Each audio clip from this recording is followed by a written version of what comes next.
Яг ихний мэдээлэл сэтгцийн өөрчлөлттэй иргэн хөршүүдийнхээ хаалгыг заазуураар цохиож ёс бус үйлдэл гаргадаг талаар бид өмнө мэдээлсэн.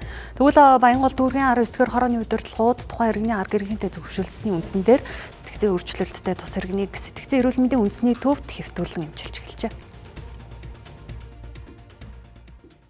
Сэтгцийн өөрчлөлттэй иргэн хөршүүдийнхээ хаалгыг өдөр шөнөгүй заазуураар цохих, үг хэлээр доромжлох, биед нь халдах, нохооныхоо ялгагдсыг айлуудын хаалганд наах гэх мэтээр ёс бус үйлдэл гаргадаг.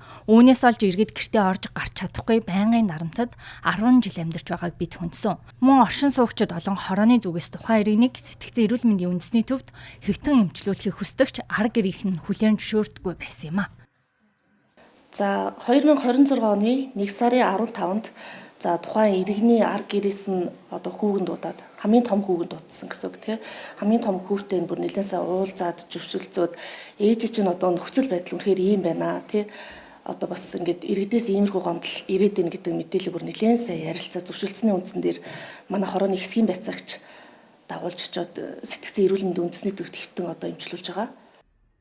Тухайн иргэн эмнэлэгт хэдийн хугацаанд хэвтэн эмчлүүлэх нь тодорхойгүй байгаа. Биеийн байдлын сайжруул эмнэлгээс гарна гэдгийг албаныхан хэлж байсан юм а. Мөн эмнэлгээс гарсны дараа асран хамгаалагч болон хорооны зүгээс тогтмол хяналт тавина гэдгээ тоцтглоо. Тэгвэл өөр нэгэн сэтгцийн өөрчлөлттэй иргэн хүн амнын хэрэг үйлснэнтэй холбоотойгоор хууль зүйн дотоод иргэн сайдын тушаалаар хууль эрх зүйн орчныг сайжруулах ажлын хэсэг гарсан. Ажлын хэсэг хуулийн төслөө эрх хаврын чуулганаар хилцүүлэхээр төлөвлөж сэтгцийн өөрчлөлттэй иргэн болон төрийн байгууллагуудын хүлээх үүрэг хариуцлагыг хуулийн төсөл тодорхой тусгаж байгааг хэлээ.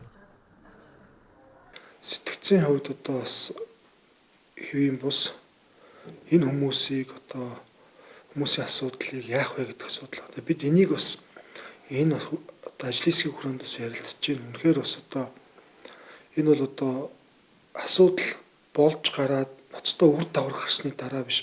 Урьдчилан сэргийлэх шатанд бас гэр бүлийн асран хамгаалагчдын бас нийгмийн эрүүл мэндийн байгууллагын цагдаагийн байгууллагын гэмт хэрэг зөрчлөөс урьдчилан сэргийлэх ажлын хүрээнд ямар шатараатай арга хэмжээнүүд авах боломжтой вэ гэдэг.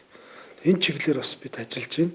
Тэгээ мэдээж суулийн төслөө боловсруулах өргөн барих үед энэ асуудлыг ярина. Үйлдэлийнхээ хор уршгийг ойлгох чадамжгүй, бусдын амь нас эрүүл мэндэд аюултай үйлдэл хийж болзошгүй иргэнийг албатай эмчлүүлэх, асран хамгаалагчийн хүлээх хариуцлагыг нэмэгдүүлэх шаардлагатайг бодит байдал харуулж байна. Иймээс сэтгцийн өөрчлөлтөө иргэн гэмт хэрэг үйлдэлсний дараа бус үйлдэхээс өмнө бүх талдаа хариуцлагыг сайжруулах шаардлагатай байна.